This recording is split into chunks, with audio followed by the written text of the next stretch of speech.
Welcome and welcome to Cook with Martina. நல்லா இருக்கீங்களா? Lunch பாக்ஸுக்கு பர்ஃபெக்டான டிஷ் சோயா 65. நான் இன்னைக்கு 100 கிராம் சோயா எடுத்திருக்கேங்க. அதை பார்த்தீங்கன்னா ஒரு பவுலில் வச்சு சூடான தண்ணி அதில் சேர்த்து நம்ம சோக் பண்ண விட போகிறோம். ஒரு 10 நிமிஷம் நல்லா ஊறட்டுங்க. அதுக்கப்புறம் நம்ம அந்த சோயா எடுத்து அந்த தண்ணியிலேருந்து நல்லா ஸ்ட்ரெயின் பண்ணி எடுத்து வைக்கணும்.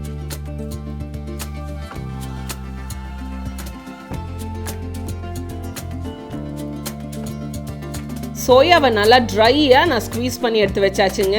இப்போ நம்ம சோயாவை மேரினேட் பண்ணிக்கலாம். 2 spoon cornflour, 2 spoon rice flower, 1 spoon chilli powder சேர்த்துக்கோங்க. இல்லை காஷ்மீரி சில்லி பவுடர் இருந்தால் கூட நீங்கள் சேர்த்துக்கலாம். ஒரு அரை ஸ்பூன் மஞ்சத்தூள் சேர்த்துக்கோங்க. 1 spoon garam masala, 1 spoon coriander powder, ஒரு 1/4 ஸ்பூன் பெப்பர்,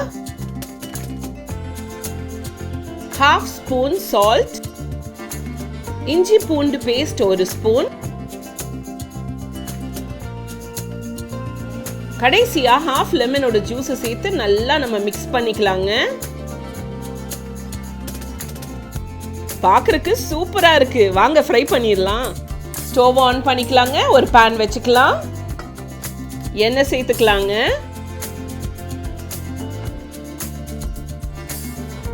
எண்ணெய் நல்லா சூடாயிடுச்சு. இப்போ ஒன்னொன்னா சேர்த்து நம்ம ஃப்ரை பண்ணி எடுத்துக்கலாம்.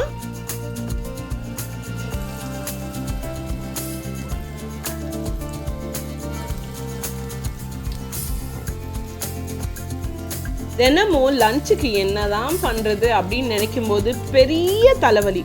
ஏன்னா குழந்தைங்கிட்ட கேட்டா அவங்க உருளைக்கிழங்கு மட்டும்தான் கேட்பாங்க. ஆனா இதை கூட செஞ்சு கொடுத்தோம்னா கண்டிப்பா என்ஜாய் பண்ணுவாங்க. அண்ட் உங்களுக்கு தான் வேலை. ஏன்னா மறுபடியும் இதே கேட்க போறாங்க. அப்படியே நல்லா கிறிஸ்பியா ஃப்ரை பண்ணிக்கோங்க. அவ்வளோதாங்க.